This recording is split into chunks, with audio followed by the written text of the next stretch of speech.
سب تعریفیں اللہ تعالیٰ کے لیے جو بیمار کو شفا دینے والا ہے، اور شکر اس ذات کے لیے جو کہ سب رحم کرنے والوں سے بڑھ کر ہے۔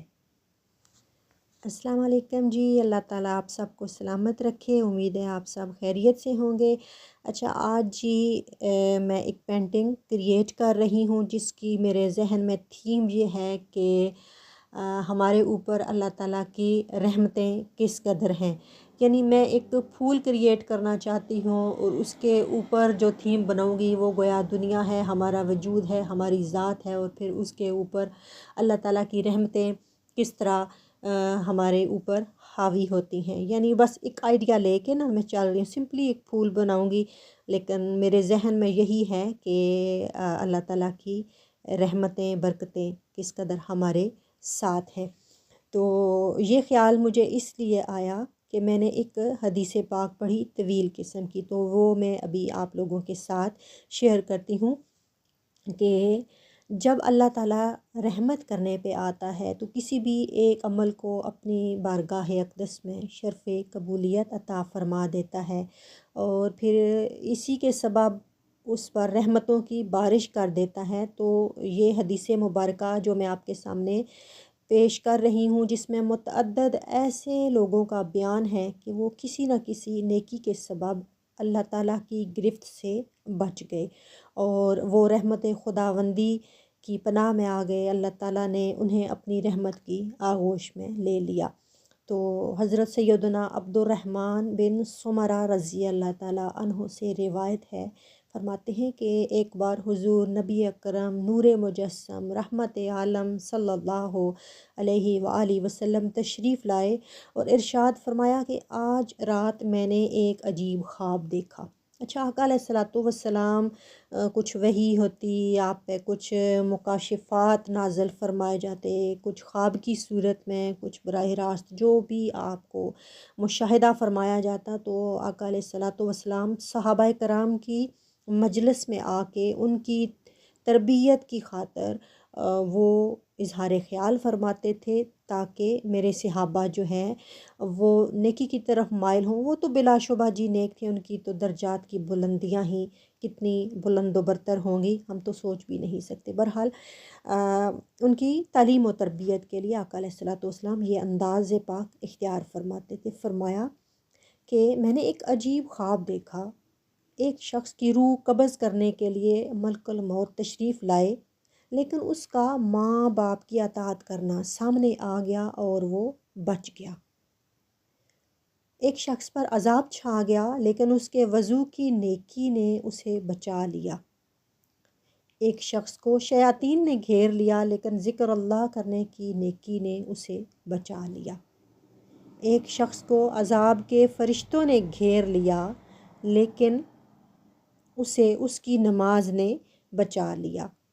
اچھا، ایک شخص کو دیکھا کہ پیاس کی شدت سے زبان نکالے ہوئے تھا، اور ایک حوض پر پانی پینے جاتا تھا، مگر لوٹا دیا جاتا تھا کہ اتنے میں اس کے روزے آ گئے، اور اس نیکی نے اس کو سیراب کر دیا۔ ایک شخص کو دیکھا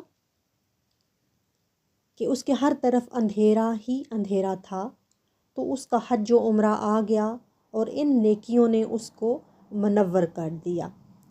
ایک شخص کو دیکھا کہ زبانیاں یعنی عذاب کے مخصوص فرشتوں نے چاروں طرف سے گھیر لیا، لیکن اس کا امر بالمعروف اور نہی عن المنکر آیا، یعنی نیکی کا حکم کرنے اور برائی سے منع کرنے کی نیکی آئی، اور اس نے اسے بچا لیا اور رحمت کے فرشتوں کے حوالے کر دیا۔ ایک شخص کو دیکھا جو گھٹنوں کے بل بیٹھا ہے، لیکن اس کے اور اللہ کے درمیان حجاب یعنی پردہ ہے، مگر اس کا حسن اخلاق آیا، اور اس نیکی نے اس کو بچا لیا اور اللہ پاک سے ملا دیا۔ ایک شخص کو اس کا اعمال نامہ الٹے ہاتھ میں دیا گیا، تو اس کا خوف خدا آ گیا، اور اس عظیم نیکی کی برکت سے اس کا نامہ اعمال سیدھے ہاتھ میں دے دیا گیا۔ ایک شخص کی نیکیوں کا وزن ہلکا رہا، مگر اس کی سخاوت آ گئی اور نیکیوں کا وزن بڑھ گیا۔ اچھا، بہت یہ طویل سی حدیث ہے، آپ ذرا محبت، شوق لگن کے ساتھ آقا علیہ الصلوۃ والسلام کے یہ ارشادات پاک سنیے نا تو عقل دنگ رہ جاتی ہے کہ اللہ تعالیٰ کی رحمت کس قدر ایک انسان پہ حاوی ہو جاتی ہے اگر اللہ چاہے۔ پھر فرمایا کہ ایک شخص جہنم میں گر گیا، لیکن اس کے وہ آنسو آ گئے جو اس نے خشیت الہی یعنی خوف خدا میں بہائے تھے، اور ان آنسوؤں کی برکت سے وہ بچ گیا۔ ایک شخص پل صراط پہ کھڑا تھا اور ٹہنی کی طرح لرز رہا تھا۔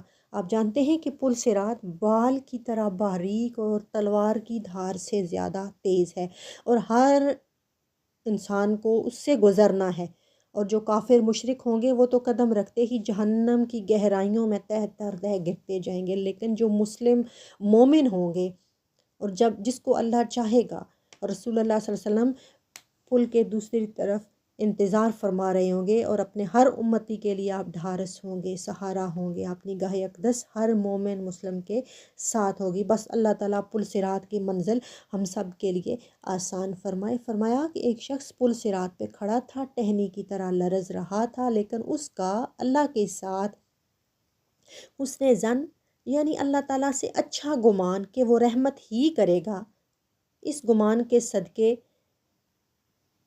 وہ گمان آیا اور اس نیکی نے اسے بچا لیا اور وہ پل صراط سے گزر گیا۔ اچھا، آخر میں یہ تو رحمتوں والی ایک ترتیب ہوگی۔ دو ایسے بیانات آقا علیہ الصلوۃ والسلام نے فرمائے کہ جس میں اللہ تعالیٰ کا غیظ و غضب ظاہر ہو رہا ہے۔ فرمایا کہ کچھ لوگوں کے ہونٹ کاٹے جا رہے تھے۔ میں نے جبریل علیہ السلام سے دریافت کیا کہ یہ کون ہیں؟ تو انہوں نے بتایا کہ یہ لوگوں کے درمیان چغل خوری کرنے والے ہیں۔ کچھ لوگوں کو ان کی زبانوں سے لٹکا دیا گیا تھا۔ میں نے جبریل علیہ السلام سے ان کے بارے میں پوچھا، دریافت کیا، تو انہوں نے بتایا کہ یہ لوگوں پر بلا وجہ الزام لگانے والے ہیں۔ اچھا، یہ ساری جتنی حدیث پاک ہے نا، میں نے شرح الصدور میں پڑھی، تو آپ نے ملاحظہ فرمایا کہ اللہ تعالیٰ کی رحمت بندے پہ کتنی حاوی ہوتی ہے، کس طرح رہائی اللہ تعالیٰ عذاب سے دیتا ہے۔ بہرحال یہ اس کے فضل و کرم کے معاملات ہیں نا، وہ مالک و مختار ہے، جسے چاہے بخش دے، جسے چاہے عذاب دے، جس سے چاہے عدل کا معاملہ کرے، جس سے چاہے فضل کا برتاؤ کرے۔ جہاں وہ کسی ایک نیکی سے خوش ہو کر اپنی رحمت سے بخش دیتا ہے نا، وہیں بعض اوقات کسی ایک گناہ پر جب ناراض ہو جاتا ہے تو اس کا قہر و غضب جوش پر آ جاتا ہے، اور پھر اس کی گرفت نہایت ہی سخت ہوتی ہے۔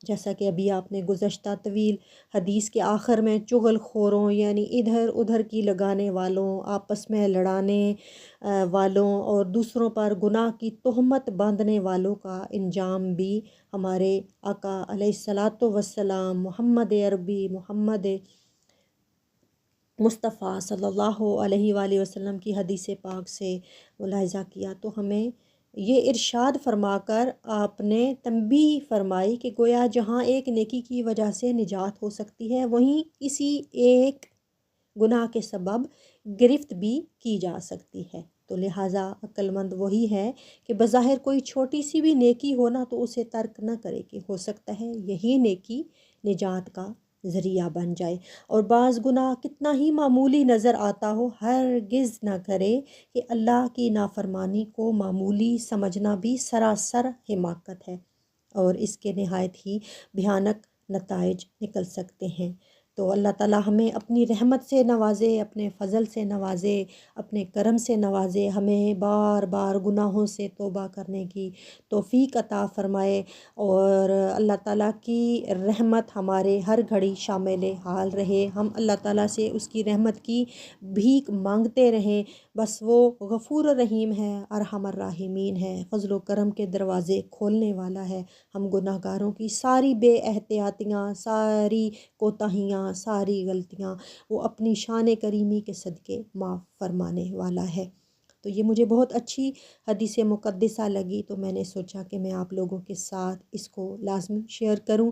تو یہ دیکھیے ابھی تقریباً میری جو پینٹنگ ہے وہ بھی تکمیلی مراحل میں آ چکی ہے، یعنی میں نے اللہ تعالیٰ کی رحمت کو ایکسپلین کرنے کی کوشش کی ہے کہ ہماری زندگیاں جو طرح طرح کے اس طرح کبھی نیکیوں کی طرف مائل ہوتی ہیں، کبھی غفلت میں پڑتے ہیں. یہ جو اوپر والی تھیم ہے نا، یہ گویا ہماری زندگی کا ایک حصہ ہے. کبھی ہم اندھیرے میں جاتے ہیں، کبھی روشنی میں جاتے ہیں، کبھی کس طرح ہوتا ہے. تو یہ نیچے جو پھول ہے یہ اللہ تعالیٰ کی رحمت کا ایک عکس ہے، اور یہ جو گلٹر ہے یہ ظاہر کر رہا ہے کہ اس کی رحمت پھر ہمارے گناہوں کو کس طرح شفاف کر دیتی ہے، اور اللہ کی رحمت اوپر جاتی ہے. تو یہ دیکھیے میری پینٹنگ میں تکمیل اختیار کر چکی ہے. تو بس آپ لوگ اس پہ اپنا فیڈ بیک ضرور دیجیے گا، کمنٹس میں اپنی رائے کا اظہار بھی کریے گا. اور ابھی تک آپ نے میرا چینل سبسکرائب نہیں کیا تو کائنڈلی یہ کام بھی کر لیجئے. اور اللہ تعالیٰ آپ پہ اپنے فضل و برکت کے، اپنی رحمتوں کے، اپنے کرم کے نہایت خوبصورت دروازے کھولے. آمین. اپنا بہت سارا خیال رکھیے گا.